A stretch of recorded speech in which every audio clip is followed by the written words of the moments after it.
La buenita de Cundera y también la mía conocían cada hierba y sus aplicaciones. Esta es un agua de hierbabuena. ¿Cuál de nuestras abuelas no nos dijo alguna vez que tomáramos agua de hierbabuena para nuestro dolor de estómago, por ejemplo? ¿O cuál de nuestras abuelas no nos dijo alguna vez que tomáramos agüita de toronjil o de valeriana para calmar nuestros nervios? La verdad es que plantas como esta se han utilizado durante miles de años gracias a sus propiedades medicinales. Pero la medicina moderna decidió concentrar, sintetizar productos químicos en el laboratorio para prevenir y controlar algunas enfermedades y se olvidó de estas plantas como depósitos con propiedades farmacéuticas. En los últimos años ha vuelto a colocar su mirada sobre estas plantas por varias razones, con la idea de extraer sustancias químicas que puedan permitir el control y la prevención de algunas enfermedades. Ese es nuestro tema de hoy en Universus.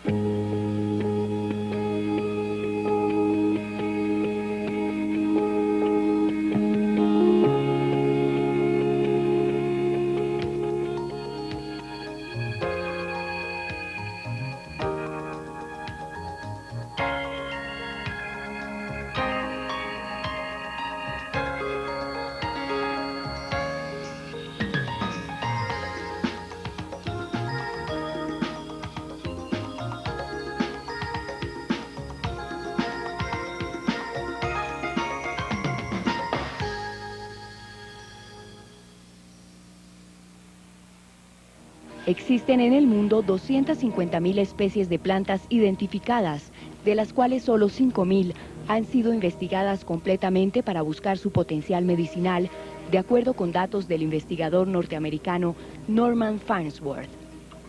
De 90 plantas superiores, se han extraído aproximadamente 119 sustancias químicas puras que hoy en día se utilizan en medicina. Los estudios de las plantas medicinales hoy en día están tratando especialmente 4 aspectos. Como primero, la validación del uso de las plantas medicinales, es decir, hacer estudios relacionados con su verdadera actividad farmacológica, si las plantas que se están utilizando sí tienen una actividad farmacológica, y sobre todo hacer los estudios relacionados con la posible toxicidad de esas especies. Esto con el fin de poder rendir un concepto científico sobre la conveniencia o inconveniencia de seguir utilizando las plantas que comúnmente se están empleando. Otro aspecto es el relacionado con la búsqueda de sustancias o de compuestos bioactivos en las plantas medicinales.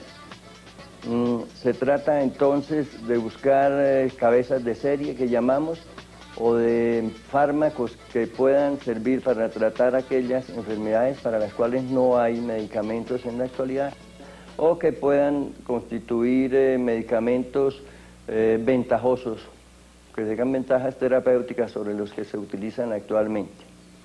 Una tercera posibilidad sobre la cual se está trabajando también a nivel mundial es la elaboración de preparaciones farmacéuticas con base en productos naturales, que son los productos que comúnmente se están vendiendo en las tiendas naturistas de todos los países. Por último, se está hablando o se está trabajando mucho también en lo relacionado con la industrialización de las plantas medicinales como tal. A pesar de ser Colombia el segundo país más rico en biodiversidad en el mundo, la investigación en plantas medicinales aún tiene mucho por decir. El botánico Hernando García Barriga ha sido uno de los pioneros en la investigación sobre las propiedades medicinales de las plantas. Fruto de su trabajo, ha publicado el libro Flora Medicinal de Colombia, que ha servido de base a investigaciones de carácter regional y nacional. Allí en Mocoa, mi primer viaje como estudiante y deseoso de conocer las plantas, encontré un padre capuchino muy querido, con unas barbas enormemente grandes. Eso fue en el año 35. Y él me explicó que había una planta que se llamaba palo de cruz y que los indios la usaban como hemostático. Después conocí la planta en todas mis excursiones, recolectando especímenes botánicos, escribiendo sobre las plantas medicinales, cómo lo usaban, en qué condiciones, etcétera, etcétera. Y esto me sirvió para continuar con mis estudios en la especialidad de botánica médica. En esa excursión pues vi que había muchas plantas medicinales que yo todavía no conocía, que eran admirables. Por consiguiente, hoy digo que el profesor mío de botánica médica es realmente los indígenas. El bosque es mi farmacia, decía un líder de los indígenas Cuna de Panamá. Son los llamados chamanes quienes tienen el conocimiento de las propiedades curativas de las plantas de su región. Richard Evans Schultes, fundador de la etnobotánica moderna, o sea, el estudio de la flora con base en los conocimientos tradicionales de las diferentes tribus, encontró que los indígenas del noroeste de la Amazonía emplean al menos 1.300 especies de plantas como medicinas. En el sudeste del Asia, los curanderos usan 6.500 plantas en tratamientos de malaria, úlceras estomacales, sífilis y otras enfermedades. En la India, de 18.000 plantas florales, 2.500 se usan como medicina y en Filipinas se utiliza el 10% de las 9.000 especies que crecen en su territorio.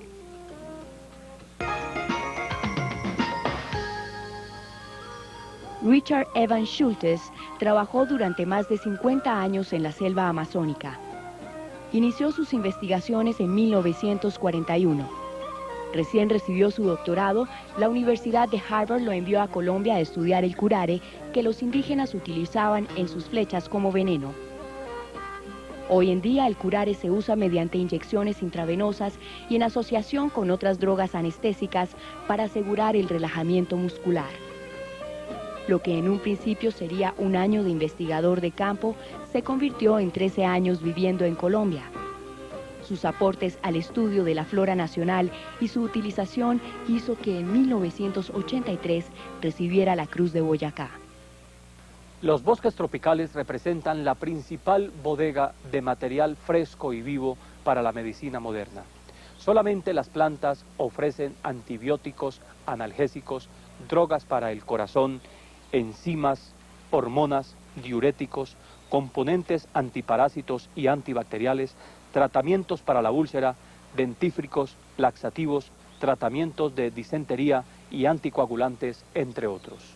Cuando uno acomete el estudio de las plantas en el laboratorio, llega al convencimiento de que cada una de ellas constituye un verdadero laboratorio en donde se fabrican numerosas sustancias, buena parte de ellas con actividad sobre los organismos vivos. Algunas de ellas entonces con actividades que pueden ser benéficas, pero otras que pueden ser perjudiciales. Las plantas contienen numerosos compuestos que llamamos metabolitos secundarios, y estos compuestos, muchos de ellos se han venido usando en terapéutica. Uno de los grupos más activos de estos compuestos son los alcaloides. Los alcaloides de las plantas, buena parte de ellos, la mayor parte de ellos presentan actividad biológica. Así tenemos, por ejemplo, la morfina, que es un alcaloide, un analgésico prácticamente indispensable, que es extraído de las plantas. La quinina, que se usa para tratar la malaria. Tenemos alcaloides como la vimblastina, la vincristina, que se utilizan para tratar algunos casos de leucemia. Tenemos la misma cocaína, que en un tiempo se utilizó como un anestésico local. Aún se utiliza, pero en casos restringidos como anestésico local. Pero aparte de los alcaloides hay algunos otros grupos de sustancias como los flavonoides, las lactonas terpénicas, los mismos taninos, las cumarinas, algunos de ellos con actividad biológica.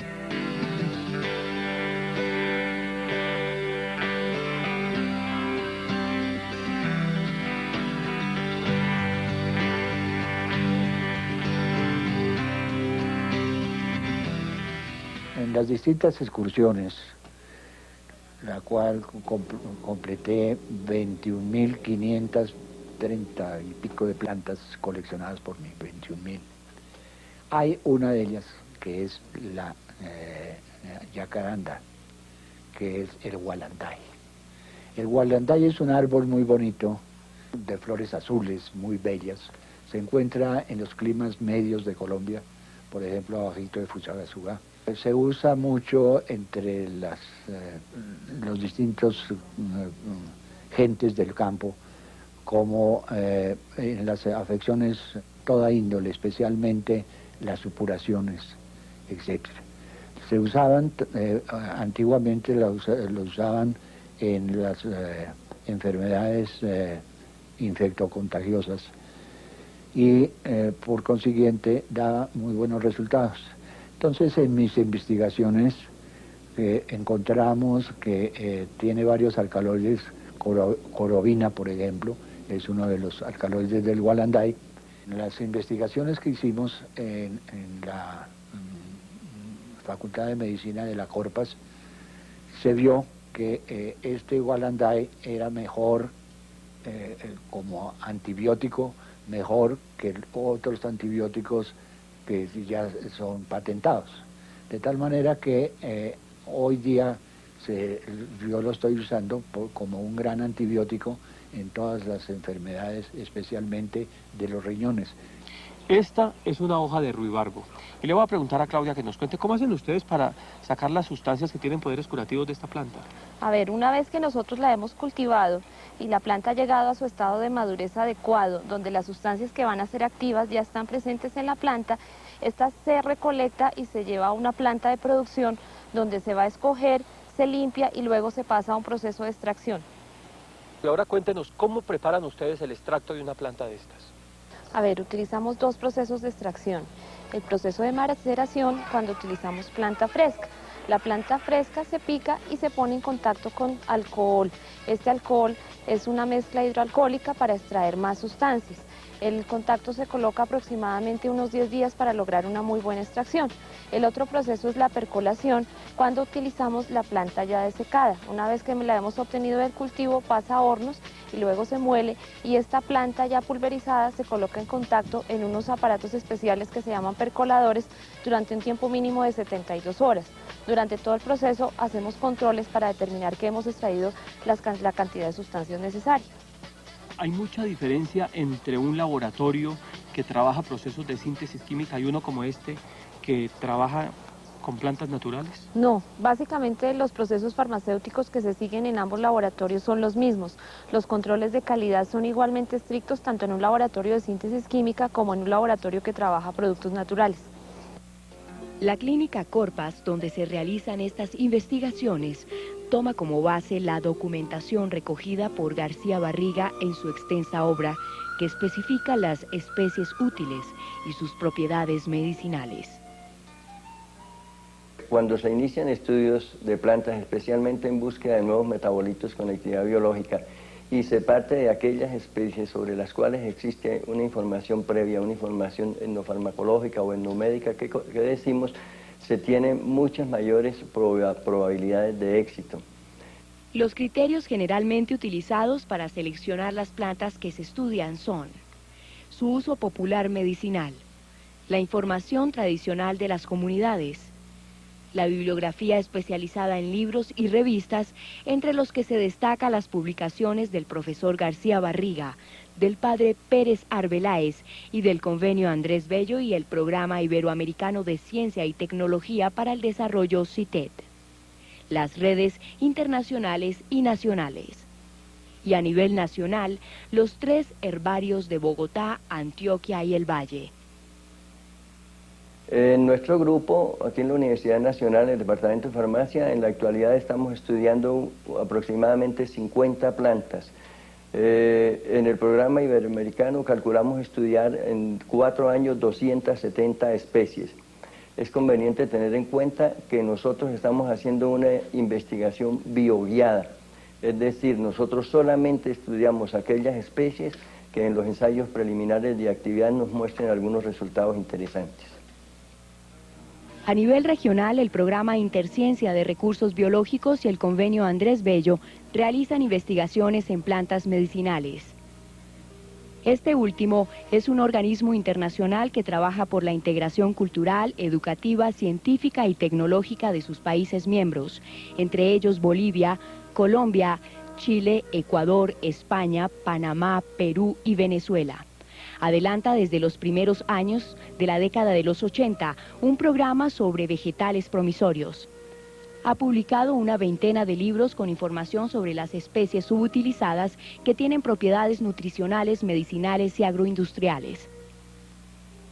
Desde el punto de vista científico del trabajo realizado por este programa, lo interesante de señalar es que hemos podido poner en orden información de diversa índole, información folclórica, científica, técnica y tecnológica sobre estas especies, y de alguna manera hemos logrado compilar en nuestras bases de datos y en nuestros libros el estado del arte sobre cada una de estas especies.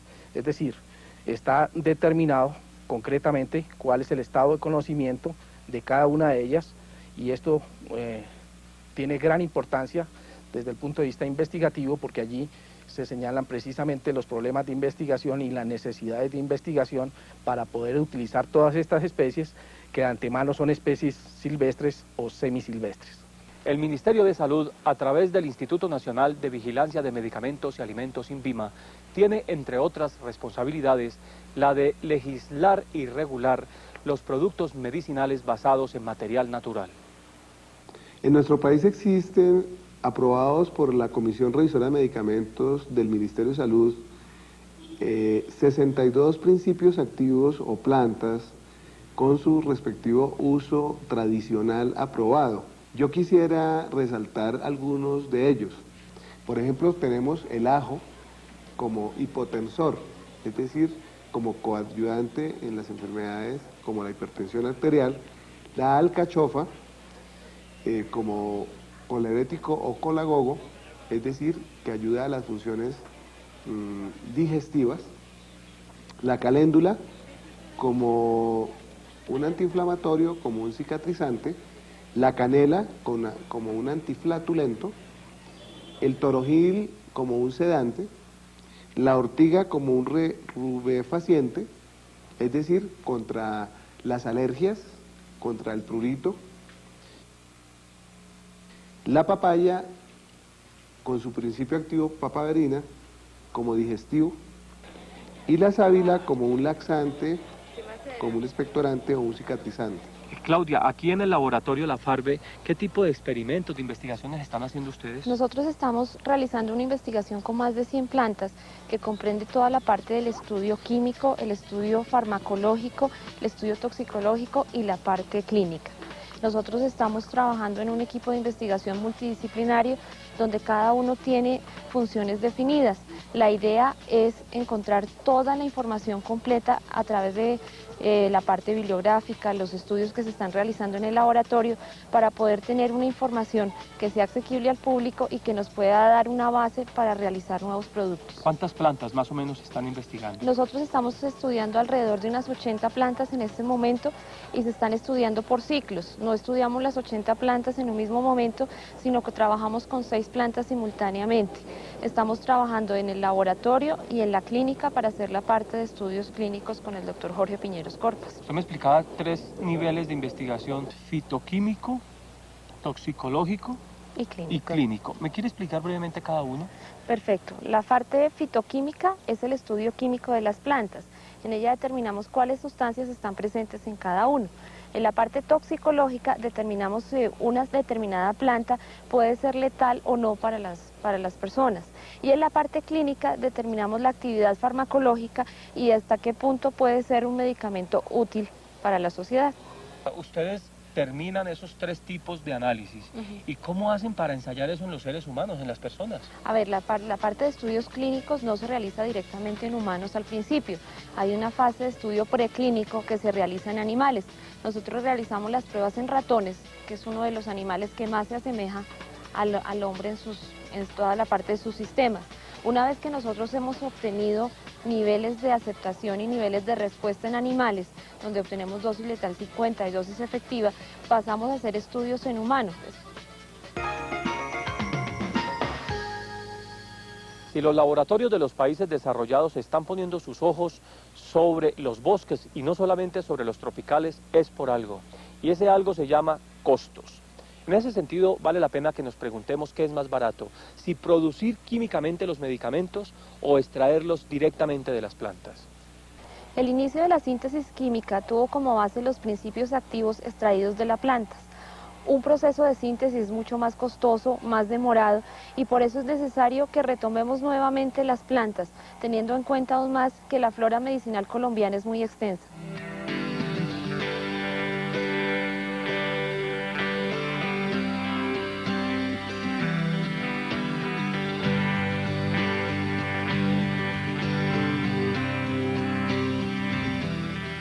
El país no ha trabajado mucho en este proceso de industrialización de plantas medicinales, a pesar de que ello constituye una interesante fuente de ingresos y una posible solución de algunos problemas socioeconómicos para algunas comunidades del país.